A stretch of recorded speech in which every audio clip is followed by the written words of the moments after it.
Hi, this is Mahesh Ravi, and in this video, it's a very short video, and it's something that I wanted to share with my students.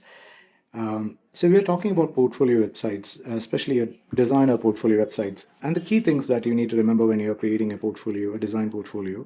So you need to know what you are going to showcase because portfolio is a showcase, and what are the things that you are going to showcase in your portfolio is the first thing that you need to decide.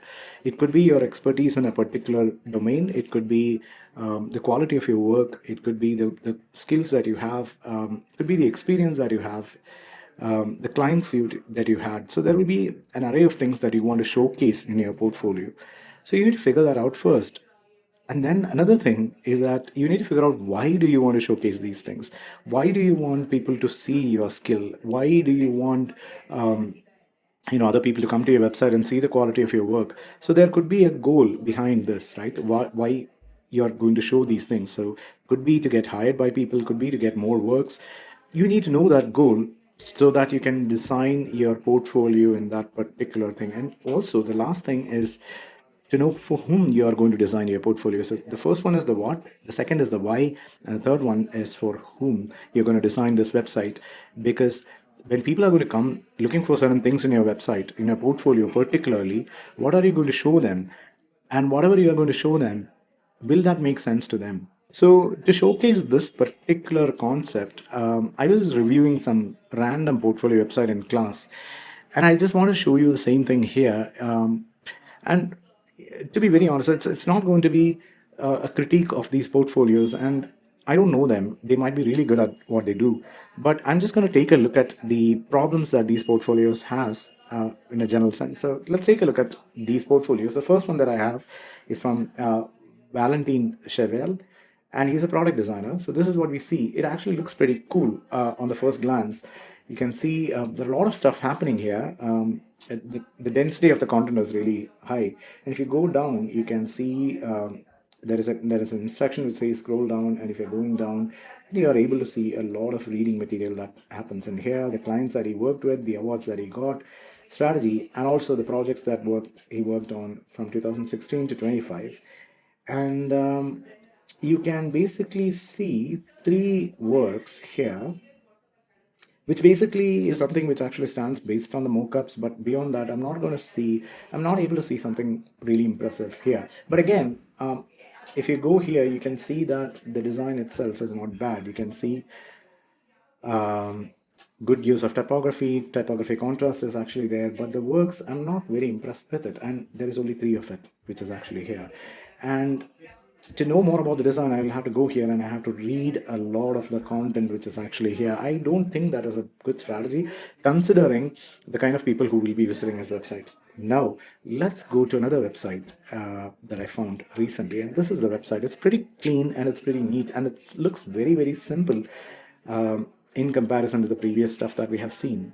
And I think this might be a student portfolio, but this impressed me so many levels. So if you look at this, you can see the name of the designer, and there are two sections here. One is work and one is play. So I guess the work is something that he did for clients, and the play is something that he was experimenting with, which is pretty impressive. So you're seeing an array of work, a gallery of works that he actually worked on for clients, and the stuff that he actually is experimenting with. So we are able to know what kind of a designer this person is, and generally I'm impressed with the kind of work that he has in his portfolio.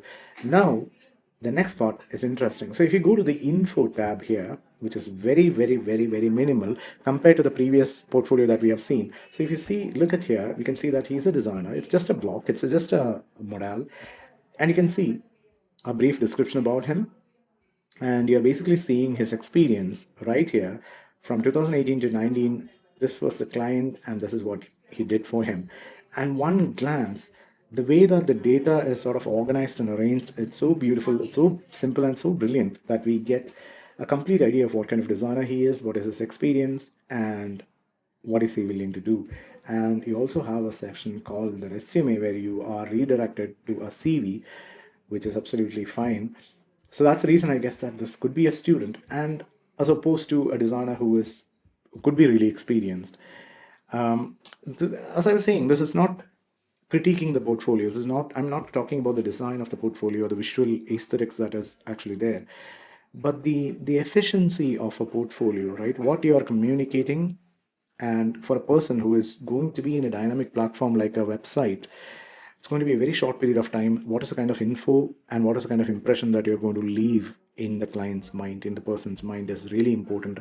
And in that scenario, um, this website works really well. It is, you're thinking about the works, you're talking about the works, you you can know everything that you want to know about him, this experience, right? Pretty much all the stuff that you need to know about the designer is right there. So it's a brilliantly done portfolio, and I just want to do this to make students understand that portfolio is something which is not, which is something which way beyond um, a showcase site, right? It talks for you to the employer who sees you, right? So think about how you're actually speaking there.